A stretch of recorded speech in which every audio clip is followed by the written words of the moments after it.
This is Leo Meyer and my co-host, Dolly Curtis, bringing you a new edition of Backstagbuzz here at WPKN.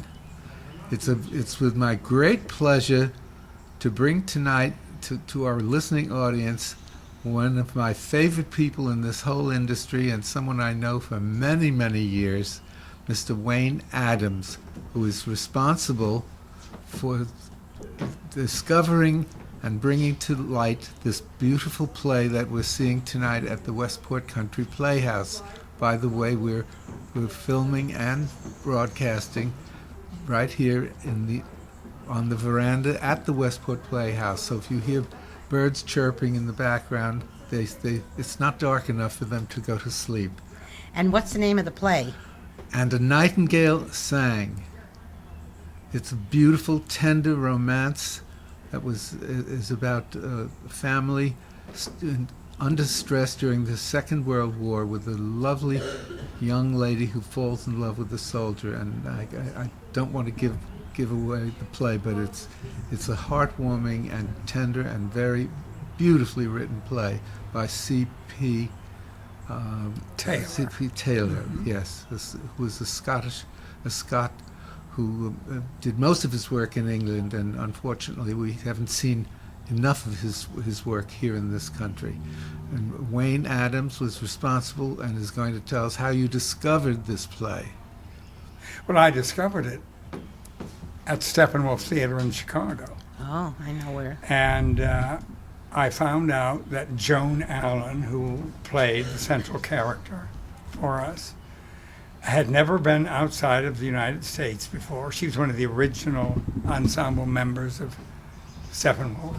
And she went to London on her first vacation out of America. And she went into a bookstore in London and saw this, and it intrigued her.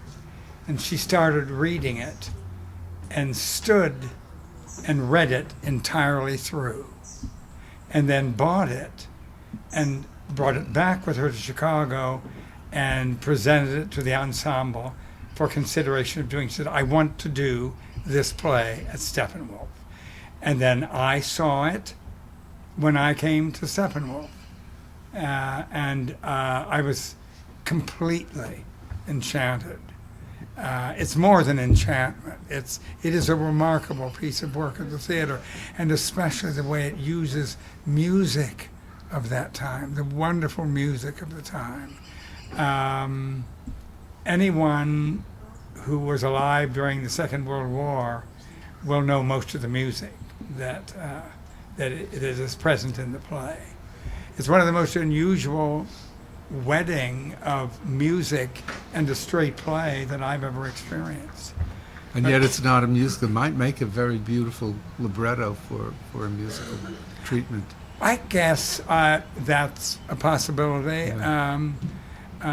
I love so much the fact that it isn't a musical, but it has this wonderful music in it in such a natural way. It sings nonetheless. The whole play sings. Yeah. Everything about it. So what year did you bring it to New York that Leo worked on the sets? 1984. The Mitzi Newhouse Theater, the beautiful 300-seat theater under the reflecting pool at Lincoln Center, had been dark for 9 years. We were the first production in that theater after a 9-year period that it was completely dark. I don't remember why that was, but that's what happened. And so we sort of broke the place open, and we had a beautiful 6-month run there. It was extraordinary. And so And you it built won the set. awards. It did. And it was just on the cusp of off-Broadway being brought into the Tonys And context. Joan Allen was. And Joan Allen, had that been in effect, I think she would have won a Tony. She would have been the first off-Broadway winner of a Tony. So that's the one who found the play? She found the play. And so she... The leading lady. Leading lady. Yeah, and she played the leading role. So you two were responsible. She was and you were to make it Well, up. she was primarily in getting it, to America. And so when I experienced it, I had already worked with Steppenwolf. I brought True West, Sam Shepard's True West. Oh, yes. Gary Sinise and John Malkovich's production of True West. I brought them to the Cherry Lane Theater. We had a 2-year run of that play, and this followed 4 or 5 years after that. But then True West moved uptown. It was done uptown. Well, later True yeah. West was done again. Because I built uptown. it for us. Yes. And Yeah. they kept wrecking the scenery with the fight scene. Well, that's we went through in 2 years 6 or 7 kitchens. We had to build big fighting? 6 or 7 There was a quick kitchens. terrible fight in the show. The Yeah, two it's- brothers Yes. beat each other up, and they threw dishes around and silverware around, and they punched the set. And I kept sitting there and saying, "What is going on? This is going to have to." And there were stagehands calls to repair the scenery at least twice a week. I mean, Oh yeah. Oh, really? Yes, it was a huge cost of operating the show. Was But it? it was worth it. It was a big hit. Yeah, it was worth it. It was Right. wonderful. Yeah. Well, you also did Bomb and Gilead and Say Goodnight, Gracie. Say Goodnight, Oh, I've Gracie, seen that a yeah. few. Runner Ralph Stumbles Pate, were all the these Runner are Stumbles all on Broadway. prestigious shows. Yeah, So- that Goodnight Gracie came back. Yeah. Right? We saw it the last time with Frank Gorshin, didn't we? Right.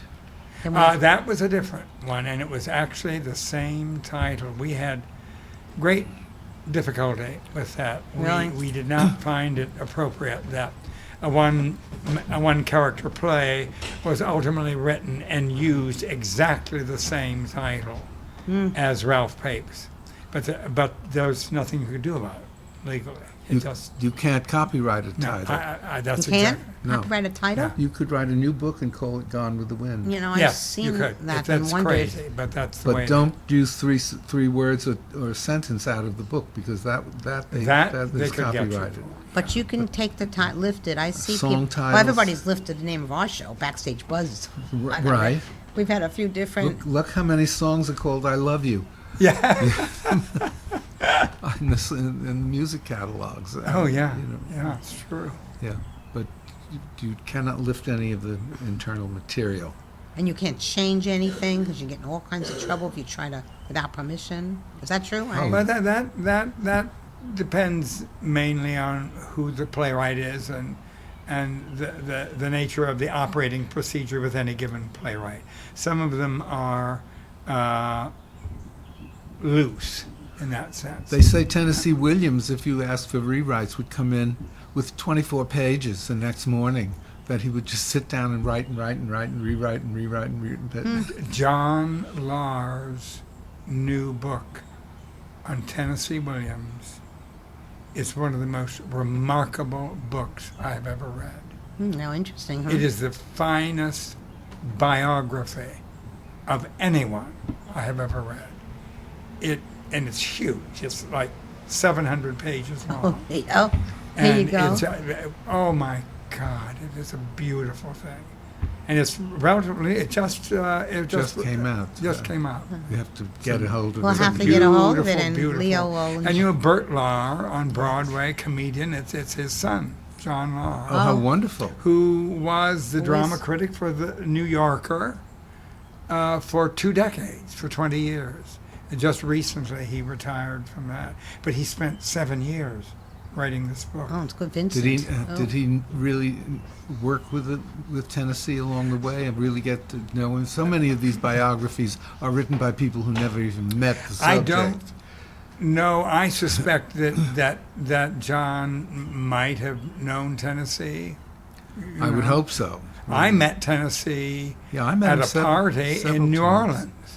And then I didn't know him personally, you know. We weren't friends, but he was fascinating, and we spoke at length in a party on the veranda of the top of that hotel in Wrought Iron Hotel in New Orleans in the French Quarter. Starting to It sound. sits in a sort of a central park. I remember going to a wonderful party at the Plaza Hotel that Tennessee gave for his sister, the sister who Who had the was lobotomy. the subject of the Glass Menagerie. And Yeah. she was Sister there. that Well, plays them. Tennessee, the richness of Tennessee wrote from his life, period.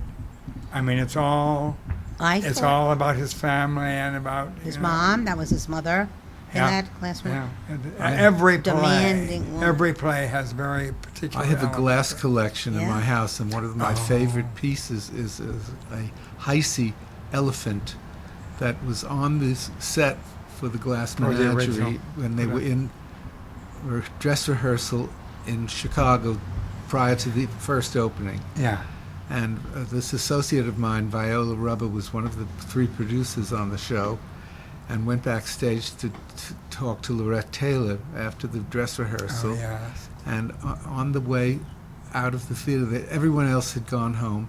The theater was dark except for the ghost light on the stage. And Viola stopped to look at the glass, and Lorette Taylor reached over and picked up the elephant and put it in Viola's hands and said, "Viola, take this. Don't let them know you have it, but your having it should bring us good luck tomorrow night," because they were bankrupt when this play was in the works. yeah, And that was a rough moment. Yeah. they had absolutely no money and they had no advance at the box office. And Claudia Cassidy did the famous review the next day, and Right. it was a smash hit. Right. And when Viola passed away, her executrix gave me Gave that to you. the Oh, how Heisey, the beautiful. glass elephant, which I treasure. Yeah, of And, course. they recently did the show at Long Wharf, and I should have lent them the They piece did to it in a display. hotel Is it- room, remember? Yeah. If they located, he did it in a hotel, or he was in a hotel room writing it, and then they flashed back to his mother and sister in Well, the that- house at Long Wharf. Yeah, they I've seen it done added, some. they added an extra dimension to it with. But Yeah. every detail of all of this is in this book. Oh, my boy, Leo, you're going to gosh, love it- that. Yeah, I Leo will must love get. that. I must yeah. read it. Yeah. Yeah.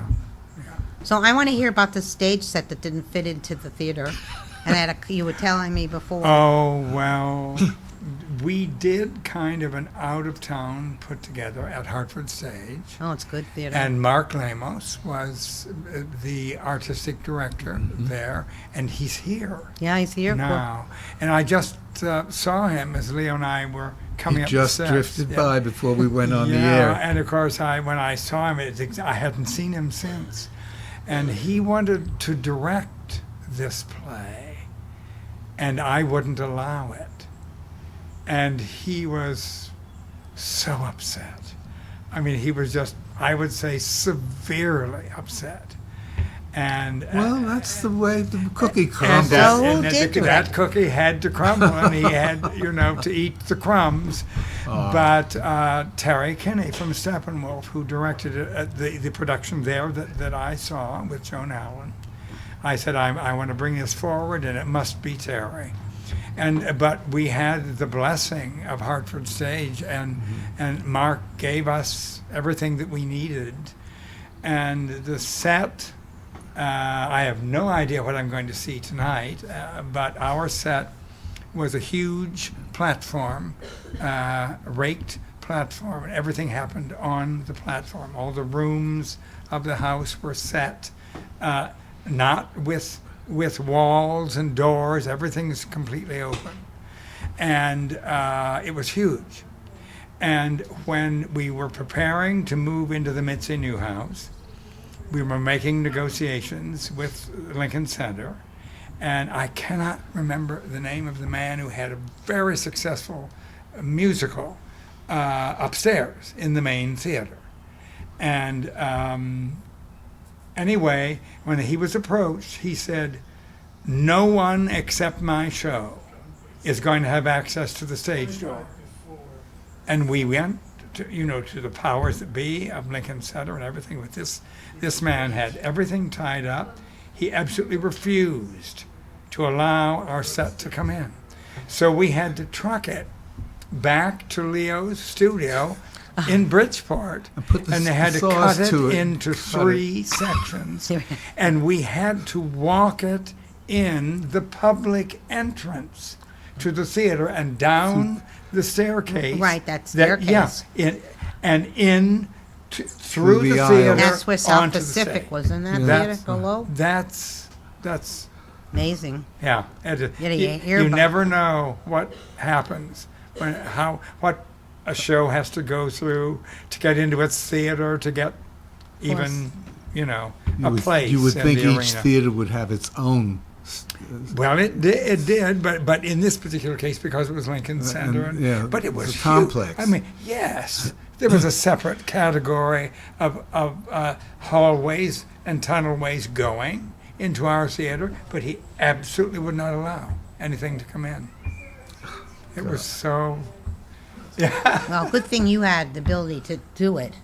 You seem to be Wow. pulling. He pulled out good speed out of several spots Well, with their stage sets that went to New York. used to happen all the time. Oh, yeah. You know. Well, I wanted Leo to build this show. Right. Absolutely, it was a must for me. That's what you tell me. Everybody brings their own people. Well, naturally, they know once them. you have a working relationship in this You know what- business, it's a winning combination. Right. Oh, you yeah. don't break that up. No, you you try do to not. you try to retain that, Yeah. as you would in any industry. Yes. Any. Yeah. any So what do you enterprise. think's gonna happen tonight? Because we're sitting 1 hour till curtain. I Hour and a know half. it. Well, we have a group of wonderful people. A lovely lady named Brenda Meany, who's playing central role. Helen Scott. What's the last name of the character? You could choose Stott. that. Helen Yeah, Stott. Stott. The Stott family. Yes, the Stott family. Yeah. Right. Yeah. And the production tonight is directed by Mark's assistant, David Kennedy. I just saw him coming by here. So All right. So have you not seen it? In other words, in rehearsal or anything? No. So you just showed. You're I just am so try- excited Just about coming it. from. Yes, Leo I said can't you were in New wait. York or Washington or somewhere. No, Okay. no. But are you I gonna have speak? directed it before on Cape Cod. That was a glorious experience directing it in the Monomoy Theater on Cape Cod. That was years ago, and I directed it in my hometown of Bucyrus, Ohio, which has one of the oldest community theaters. It's 9,000 population, a community theater now in its 53rd year, I think. Oh, how wonderful. In my own hometown. Well, there was a time in the early 50s that Ohio had Yeah, more Ohio. theaters. Ohio They had told more me. more Well, theaters in it than it any is other at state. 268 community theaters in Ohio Yeah, right or stock now. companies. It was Yeah. was amazing. No, these are community theaters. Yeah, right. It's very amazing. active, very active Very active, state. yeah. But Wayne is now working on a new project. Yeah, I have a wonderful new play by a writer who's living in Florida. It's just been, we finally arrived at what we feel is the best title. It's called Death of Honor, and I'm really not going to talk about it. Okay. We'll have to look for it though. You'll be looking for Death of Honor. I hope to have it in New York at the latest by 2017, hopefully 16. And it's a 7-character play, and it's about an extraordinarily intricate relationship between a famous father and his son. And it has an interesting historic background. Yes, I will add Yeah. to that, there is a new musical, not yet on Broadway, but that opened recently at the Public Theater, about the same father. And I will say that that's Alexander Hamilton. And it's called Hamilton. But the new musical doesn't have the slightest relationship whatsoever to our play. Because it isn't a political play, and it isn't an historical play. It's a play about this incredible relationship between father and son. You know who has an incredible relationship and is so sad is Biden, Joe Biden and his son. Oh, and his son. Yeah. Because How they terrible, yeah, yeah. but they were together all those years to coming know, over that, and they're very close. Yeah. That was And they really, really the tragic. love between those two people, Yeah. Too young, and so way much too young. respect between the father and the son. Very interesting family relationship. But when do you think you'll be able to bring this in? Into Well, New it's York? going to depend. We've got it pretty well in hand in terms of the funding at this point. Great. We have to take a theater, and that is tough. Now, off Broadway has dwindled to off Broadway meaning a 299 seat theater. That's the official off Broadway. It's the seating capacity. 199 and 299 is the top, 199 is the bottom. Then it's off Broadway below 199. Okay. But there used to be 8 or 9 really wonderful 299 seat houses. There are 3 Why is that? remaining. This- And it's such a delicate task because from my perspective as producer, the essence of the house that you put the play in has to be appropriate to the essence of the play. It has to possess physically an atmosphere that the play can substantively sit down in with comfort. And that's tough. I'll And if never we f- can't, You're if- so if- right about that. I'll never forget. That's the way it is for me. It can't be any other way. Years back, I was involved in a contracted death trap. Yeah. And we opened the tryout at the Wilbur Theater in Boston during a blizzard. And the jump was to be right into New York. And at that point, when we were in Boston, we didn't know what theater it was going into. And I will never forget Bob Moore coming into the theater in Boston saying, "We're going into the music box." And he said, I know if this play is in the music box, we'll have a hit. And I remember him saying that. That's And interesting. Because the combination of that theater with the music box is like a perfect theater for mystery, you know. Yes, for, yes. For that sort of thing. And he said, I just knew that chemistry would work. Uh-huh. Yeah, it has to have that chemistry. That's a very important. And if we can't find a theater, an actual theater, And you only have 3 choices. I'll put it in a space. We'll build a space somehow. Of course, He's going to today, sew a those music tent. I can see it all. you know, now. I mean, I don't care. I will not put it in a space that is going to be in conflict with the nature of the play, because I don't take a new play under my wing unless I believe in it with a depth that I can't walk away from it. And I- also, what is it, 5, 6, 7, 8 years out of your life? Well, not necessarily. really? But 5 it's years? going to be a while. I'm already invested 1.5 years in it. Yeah, and another then year it's and a going to be half to- another year or two. Could be. You know, it took 10 years to cast West Side Story. People don't know that. I didn't- They worked. I mean, it's just amazing sometimes what it takes. It took 7 years to raise the money for My Fair Lady, Yeah. of Yeah. all things. Yeah. Yeah, it's true. It Yes. takes whatever it takes, you know. But so if you're going to do something like that, it has to be something that you really, really believe in. I mean, for me. Well, most folks in the theater know Westport Country Playhouse.